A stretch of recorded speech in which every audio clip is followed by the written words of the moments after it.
I'm back. Well, half back, semi-back. I just wanted to check in. As I said, I was going to be having a bit of a break from YouTube, which I have done so, but at the same time, I've ended up getting a ridiculous amount of workload, as you can see, programming away here, and also I've got another project on the go. I will talk about that later because I don't know if it's going to happen or not, and if it don't, it will break my heart. So anyway, something down there that I'm working on, so I shall talk about that later. But anyway, things have happened over the last few weeks and I just want to check in, have a little rant. I haven't got time to film a Friday night rant at the moment, but I do want to just say my 2 cents on a few things that happened this week. So, first of all then, good old Phil Spencer, he's not exactly jumped into Xbox and started adding great things. What he's doing is he's fixing the broken things first, so I respect him for doing that, and he's done 3 things that I've got respect for and I wanted to have a chinwag about. Now first off, he's got rid of one thing which I've always said Microsoft has done wrong for doing so, and that is they hid things like Netflix and BBC iPlayer and all them other goodies behind a paywall. So for instance, if you purchased an Xbox and you didn't get Xbox Gold, normally you would expect you wouldn't have access to the online gaming, but it also meant you didn't have access to things like Netflix, which is incredibly wrong of them doing so. So Phil Spencer's come in now and ripped that out and says, no, if you haven't got Xbox Live, you can still get access to Netflix and stuff, which is good. I'm glad he's done it. But at the same time, they've said if anyone's purchased Xbox Gold just to be able to get access to these apps, and obviously we've now changed our policies, just let us know and we'll give you your money straight back, which is great. So obviously people can't scam it. You can't say, well, give us my money back, because if you are an online gamer, you'll notice you can't play online. So it is quite good what they've done, and I appreciate that. The other thing is they're now changing the way that Games for Gold works. Now in the past I've spoken that Sony rent games, whereas Xbox actually get them given to them. Now the difference between the two policies is simply that obviously both of them are subscription based, you pay them per month. But with the PlayStation, when you pay your subscription per month, obviously you get a free game, and them games tend to be a lot better than Xbox, granted, but the games that they give you are on like a rented subscription based kind of thing. So for instance, if you stop paying your monthly bill, all those games are gone, so you are renting them as such. Whereas on Xbox, if you download a game while you've got Xbox Gold and then that subscription ends, all the games that you downloaded you get to keep. You never need to renew your subscription, they're yours forever. So Microsoft gave the games away for free, Sony rented them to you, but obviously Sony has got the better games. So Microsoft's now taking a leaf out of Sony's book, and they shall be now renting us the games instead of giving them us, and in return we'll be getting a lot better titles. So I'm more than happy for that, because my Xbox Gold never runs out, so I'm more than happy to just rent instead of be given them. I've got about 2 years worth of Xbox Live subscription codes up there because I absolutely love the service. So yes, I'm glad to see that we're going to be getting better games, and also we're going to be getting some games on the Xbox One at last, because I've been waiting for that for some good time. The last thing I want to talk about is the Kinect, and they are now releasing an Xbox without the Kinect, which I think is great, but the internet has gone into a shitstorm as always, so I just want to talk about a few things about that. So the first thing I want to talk about then is I think it's a good idea. I think it's great to do it, because the thing is, if you can't afford an Xbox and this has come down a bit cheaper, you can now purchase an Xbox, and if you do want a Kinect, you can go and get a Kinect later. And I would always say to everybody, if you're going to buy one with a Kinect, because I really do enjoy it. I think it's a great thing for the operating system to just say Xbox go to this or Xbox go to that, or snap things. It's the easiest way to navigate around an Xbox, is to just shout a command. But as it comes down for games, I think if shit about Kinect games, to be fair, I think they're all silly and just a gimmick, and I've never really found one Kinect game that's made me go, wow, this is a really good game. But anyway, the reason people are pissing and moaning now is because, one, the IGN and that lot are running the articles, the Kinect is dead. Now, last time I looked, I went downstairs and used my Kinect and it's still working, so it's not dead like IGN would like you to believe. But what they're trying to run the spin on it is, at the moment, the devs are now pulling out and no one's going to make any games for the Kinect. Well, first of all, that's bullshit, because yes, they will continue to make games for it. On the Xbox 360, the Kinect wasn't forced on you, it was optional. So people purchased the Kinect if they wanted one, and yet developers made games for it. So we are now exactly how it was with the 360. If you want Kinect, you can purchase it, and devs will make games for it.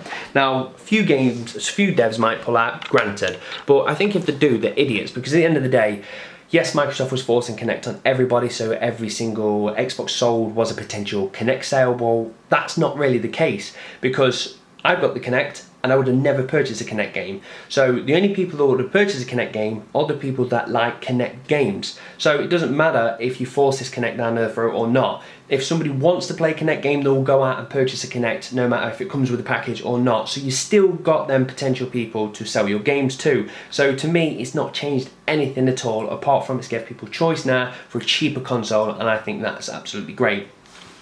But as I said, if you are thinking about getting an Xbox, definitely get one with a Kinect, because it's just a joy. If you're playing Forza, just say Xbox, go to Forza, and while you're in the lobby waiting for 2 minutes, just Xbox, go to YouTube, watch a few YouTube videos, and if you want, just snap it to the side and play Forza and watch YouTube. So use Kinect, because it is a great feature, but it is quite expensive really, as just a way to navigate the actual console. But once you've tasted it, once you've lived with it, I couldn't live without it. So the next bit I want to go on to really is Watch Dogs.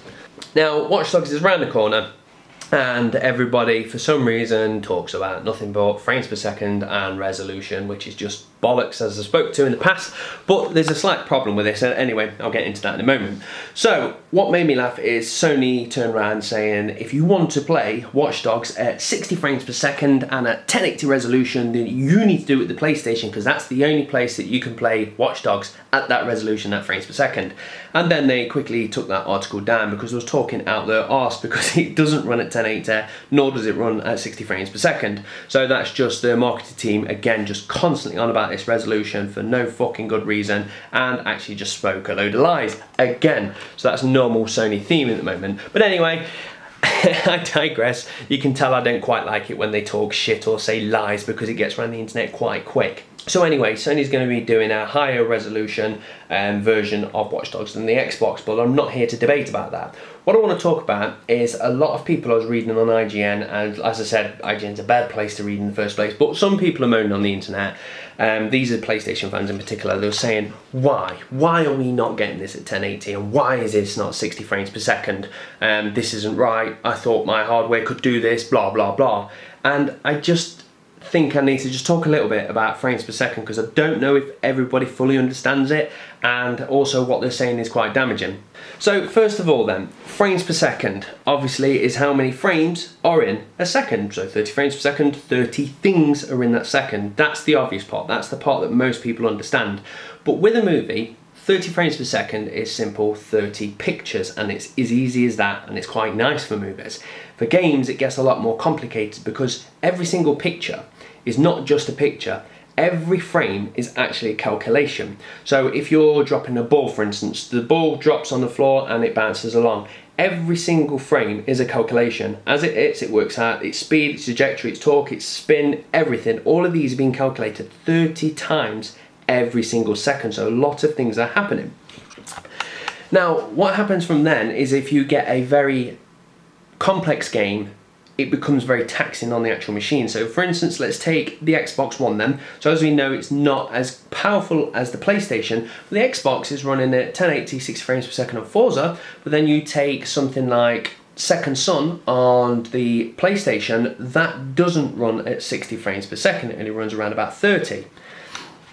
So the weird thing is, you've got the most powerful machine, but it runs at lower frames. Now the reason for that is Forza isn't that taxing on its calculations. Now you simply play that game, you get a course that you drive around. Now that course doesn't change, there isn't things moving around in it, it's a static map. So when it comes down to calculations, there's nothing really to worry about that, because nothing's changing. You've got 12 cars dropped off on there and they're going. So all you got to worry about is the speed and the angle of those cars. So every frame is working out where they all are. Now if they bash into each other, fair enough, you're going to have a bit of collision detection going off and things are going to fall off, so you've now got to track another item, but it's not that taxing. Then you take a game like Second Sons, now you've got a big open world, and you could have potentially about 30 cars driving around, they could be bashing into each other, you've got enemies, you've got projectiles, you've got so many more things happening on the screen. So as I said, more things on the screen equals more calculations, which means a lot to do in a frame. So if you've got 60 frames, 60 calculations on every single object in the world is very, very taxing. Now, I think a lot of people don't fully understand that. So that's why we're seeing driving games hitting these sweet 60 frames per second, but these sandboxes are getting a lower frames per second simply because of that. And I understand that's the case, and I never would complain, and when Watch Dogs comes out at 30 frames per second, I'll be happy as pie. Now the problem is everyone keeps talking about 1080 and 60 frames per second all the time, and Sony are doing it themselves. They're saying this is 1080, this is 60 frames per second. And the problem with this is you've got some good developers like CD Projekt, and CD Projekt just laugh this kind of news off because they will just go, when Witcher 3 is coming out, it's going to be at the frames per second and the resolution that we've chose because we want this to run optimal, it's going to be sweet as a nut. So they know whatever they produce we're going to enjoy because they are devs that know what they're doing. But then you've got a bunch of devs that might be a bunch of people that listen to the people on the internet, and that's a bad thing for developers to do at the moment, because if they're listening to this noise that's being created and everyone's saying it must be 60 frames and it must be 1080, they can actually do that for you. They can make the game 60 frames per second, but to do so, if they've got a sandbox and there's 50 cars driving around, that's going to be taxing, so it's going to be about 30 frames per second. They could turn around and go, well, let's just get a load of them cars out, let's just put 5 in, so it's less calculations, so the frames per second is now shot up. So the problem is, if more and more people complain, more people say we want 60 frames per second, devs might listen to us and they might hit that sweet 60 frames per second, but at the cost of the game. More things will be taken out and the games won't be as fun. So we've never complained about it in the past. I've never really looked at a game as well from the point dot, all the way from NES days all the way up to the Xbox One days. Never, of all the millions of games that I've played, have I looked at them and gone, resolution's a bit bad on that. I've never noticed it. I've got a 50-inch screen downstairs and I'm playing on the Xbox One. Some are 1080, some are 700, some are 990. All different resolutions. Never really notice. I just play because of fun and I don't really give a shit about it. So what I'm trying to say is, people moan about it like they can really tell, and you can tell when it comes down to frames per second it gets that bit smoother and it is nice at 60, but I think people just need to stop moaning, because if devs start listening to us, they will start hitting that sweet spot, and then we'll notice games will become more damaged. You'll have less fun out of them, there'll be less things in the world, and even if they're in there, they won't be as interactable because that costs and calculations on the actual system. So I'm not blaming anybody in particular here. What I'm trying to say is, if you are a person that complains about frames per second, stop before you damage gaming. And if you don't give a shit, then good on you. You're a real gamer and you're here to just have fun, and that's all you care about.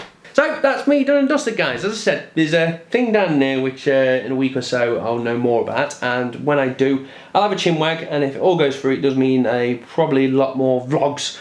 And aside from that, I'm going to crack on with some work, and then I'm going to play some Forza. So, sorry it's been so long. It might be another week or so before I get a chance to pick up the camera, but I hope you all are well. Hope you're looking after yourself, and don't worry about what you read on the internet. As long as you're all having fun with your console of choice, then you are the winner. So, thank you very much, guys. Cheers, bye.